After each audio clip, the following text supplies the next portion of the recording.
حضرت عبداللہ بن مبارک رحمۃ اللہ علیہ فرماتے ہیں، ایک مرتبہ مکہ معظمہ میں شدید قحط پڑا، یعنی پانی کی کمی ہو گئی۔ آئیے مل کر یہ واقعہ شروع سے آخر تک سنتے اور دیکھتے ہیں۔ یہ واقعہ حکایت گلدستہ کتاب ہے۔ اس میں بیان کیا جا رہا ہے، لوگ بھوک اور پیاس سے نڈھال ہونے لگے تو نماز استسقاء کے لیے میدان عرفات میں جمع ہو رہے تھے۔ نماز استسقاء وہ نماز ہوتی ہے جو بارش کو برسانے کے لیے پڑھی جاتی ہے تاکہ اللہ تعالیٰ سے دعا کی برکت سے بارش برسا دے۔ لیکن کسی طرح قحط کے آثار کم نہیں ہو رہے تھے، خشک سالی ختم نہیں ہو رہی تھی۔ ایک ہفتہ اسی طرح گزر گیا، نماز پڑھی جاتی رہی لیکن بارش نہیں ہو رہی تھی۔ چنانچہ آئندہ ہفتے جمعہ کی نماز کے بعد لوگ پھر سے عرفات میں جمع ہوئے تو انہوں نے دیکھا کہ ایک سیاہ فام ضعیف اور ناتواں انسان ہے جس نے 2 رکعت نماز پڑھ کر اللہ سے دعا مانگی اور سجدے میں گر کر قسم کھائی، تیری عزت و جلال کی قسم، اس وقت تک سجدے سے سر نہ اٹھاؤں گا جب تک تو باران رحمت سے اپنے بندوں کو سیراب نہ کر دے۔ چنانچہ اس کی دعا کے بعد میں نے دیکھا کہ آسمان پر ابر سیاہ نمودار ہو گئے، کالے کالے بادل امڈ کر آنے لگے اور اس طرح برسے گویا کسی نے مشک کے دہانے کھول دیے ہوں۔ ایسا لگا جیسے یہ پانی ختم نہیں ہوگا۔ اس سیاہ فام بندے نے اللہ سے اپنے رب کی حمد و ثنا بیان کی اور چل دیا۔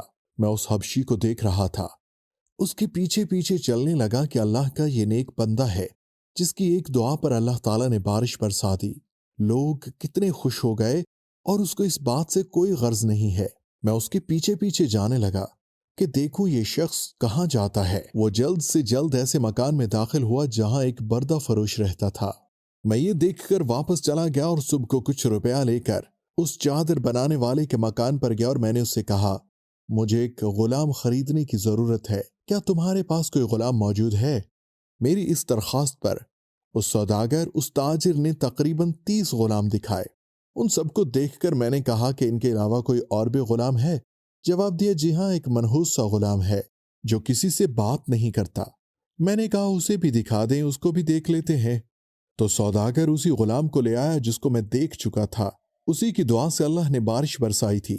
میں نے اس تاجر سے دریافت کیا کہ تم نے اس غلام کو کس قیمت میں خریدا ہے؟ سوداگر ناگواری سے کہنے لگا، خریدا تو میں نے اس کو 20 اشرفیوں میں ہے، لیکن آپ کو صرف 10 اشرفیوں میں دے دوں گا کیونکہ یہ بالکل بیکار ہے، کوئی کام نہیں کرتا۔ میں نے اس کو خرید کر بہت بڑی غلطی کی ہے۔ آپ اس کو لینا چاہتے ہیں، لیکن میں نہیں چاہتا کہ آپ کو گھاٹے کا سودا ہو، اسی وجہ سے کم قیمت لگا رہا ہوں۔ لیکن سچ کہو کہ کسی کام کا نہیں ہے، صرف ایک کونے میں پڑا رہے گا اور آسمان کی طرف دیکھتا رہے گا۔ جب دیکھو ایک کونے میں بیٹھ کر نماز پڑھتا رہتا ہے، اللہ اللہ کرتا رہتا ہے، جبکہ اتنے کام پڑے ہوتے ہیں۔ میرے اور غلام بھی ہیں جو محنت مشقت کرتے ہیں، پر اس کا کیا کہوں، اس نے مجھے عاجز کر دیا ہے، اس لیے میں آپ کو اتنی کم قیمت لگا رہا ہوں۔ لینا ہے تو لے لیجئے، لیکن آپ سے کہوں گا یہ سچ میں کسی کام کا نہیں ہے۔ یہ سن کر حضرت عبداللہ بن مبارک رحمۃ اللہ علیہ نے فرمایا، ہمیں اس کی ضرورت نہیں، بلکہ میں تم کو اس کی قیمت میں 27 اشرفیاں زیادہ دوں گا، بس اس کا سودا ہو گیا۔ میں غلام کو ہمراہ لے کر چلا آیا۔ وہ غلام کہنے لگا، اے میرے آقا، آپ نے آخر مجھے کیوں خریدا اور اتنی قیمت دے کر؟ آخر ایسی کیا بات ہے؟ میں تو کسی خدمت کے قابل نہیں ہوں۔ میں نے عرض کیا، میں نے تم کو اس لیے خریدا ہے کہ میں تمہارا خادم ہوں اور تم میرے مالک ہو۔ میری اس بات پر غلام نے دریافت کیا کہ آپ ایسا کیوں کہہ رہے ہیں؟ اس پر میں نے کہا کہ میں نے کل تمہیں دعا مانگتے دیکھا تھا، تمہارے ایک سجدے نے اور تمہاری دعا پر اللہ تعالیٰ نے تمہاری دعا کو سن کر اپنی رحمت کی بارش برسا دی تمام بندوں پر، جس کے لیے مخلوق پریشان تھی کہ کیا واقعی آپ نے ایسا دیکھا ہے؟ میں نے کہا، ہاں، میں نے اپنی آنکھوں سے دیکھا ہے تمہاری دعا کو قبول ہوتے ہوئے۔ اس کے بعد وہ کہنے لگا، کیا آپ مجھے آزاد کرتے ہیں؟ میں نے پھر سے کہا، تو اللہ کے واسطے آزاد ہے۔ اس کے بعد میں نے سنا غیب سے آواز آئی، اے ابن مبارک، آپ کو بشارت، اللہ تعالیٰ نے آپ کی مغفرت فرما دی ہے۔ پھر اس غلام نے کامل وضو کر کے 2 رکعت نماز پڑھی اور کہا کہ اس چھوٹے آقا کی آزادی پر تو اللہ کا شکر ہے، مگر مولا اکبر کے آزاد کرنے پر، اللہ کے آزاد کرنے پر اس کا شکر کس طرح ادا کروں؟ اس کے بعد دوبارہ وضو کر کے 2 رکعت نماز ادا کرنے لگا اور دونوں ہاتھ آسمان کی طرف اٹھا کر دعا مانگی، الہی، مجھے معلوم ہے کہ میں نے 30 سال تیری عبادت کی ہے اور میرے اور تیرے درمیان ایک عہد تھا کہ تو میرا پردہ فاش نہیں کرے گا۔ جبکہ یہ راز کھل گیا ہے اور پتہ چل گیا ہے کہ تو میری دعا کو قبول کر لیتا ہے تو میری روح کو قبض کر لے، اپنے پاس بلا لے۔ اب میں نہیں رہ سکتا ہوں، میرے آقا نے مجھے آزاد کر دیا ہے، اے اللہ میں تیرے پاس آنا چاہتا ہوں۔ اتنے میں وہ بے ہوش ہو کر گر پڑا تو دیکھا تو اس کی روح پرواز کر چکی تھی۔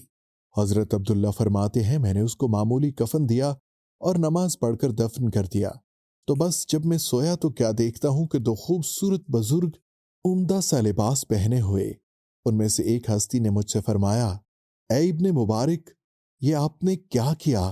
میں نے دریافت کیا آپ کون ہے؟ انہوں نے کہا کہ محمد رسول اللہ صلی اللہ علیہ وسلم ہوں اور میرے ساتھ حضرت ابراہیم علیہ السلام ہے۔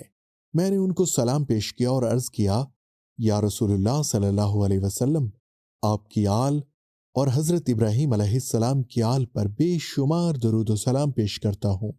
پھر دریافت کیا حضور والا میرے خواب میں آ کر آپ نے جو جلوہ دکھایا ہے تو اس کا ضرور کوئی مقصد ہوگا۔ ہمارے پیارے نبی حضرت محمد صلی اللہ علیہ وسلم نے ارشاد فرمایا، آپ جانتے ہیں وہ اللہ کا نیک بندہ ہے جس کو آج آپ نے دفن کیا ہے لیکن اس کو اچھا کفن نہیں دیا۔ ہم اس بات سے آپ کو تنبیہ کرنے آئے ہیں کہ آپ ان کو دوبارہ سے اچھا کفن لے کر دفنائیں۔ جب صبح ہوئی تو میں نے اس غلام کی لاش کو قبر سے نکال کر نہایت عمدہ اور نفیس کفن پہنایا اور دوبارہ نماز جنازہ ادا کر کے دفن کر دیا۔ اللہ تعالیٰ اس پر اپنا رحم فرمائے، آمین۔ اللہ تعالیٰ اپنے فرما بردار بندوں کی خود عزت بڑھا دیتا ہے۔ جو اپنے آپ کو اللہ کے لیے فنا کر دیتا ہے، اللہ تعالیٰ اس دنیا کو خود اس کے آگے جھکا دیتا ہے۔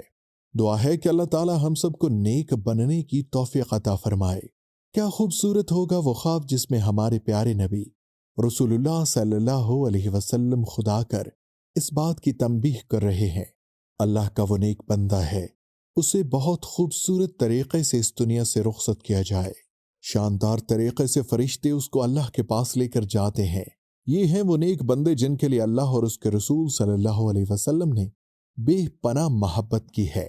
دنیا والے جن کو حقارت کی نظر سے دیکھتے ہیں اور جن کو منحوس کہتے ہیں، اللہ کی نظر میں وہ ایسے بندے ہیں کہ اللہ جن کی ایک دعا پر، ایک آمین پر عرش سے بارش برسا دیتا ہے، باران رحمت برسا دیتا ہے، اپنی رحمت کی بارش کر دیتا ہے، ان کے لبوں سے بات نکل جائے کہیں۔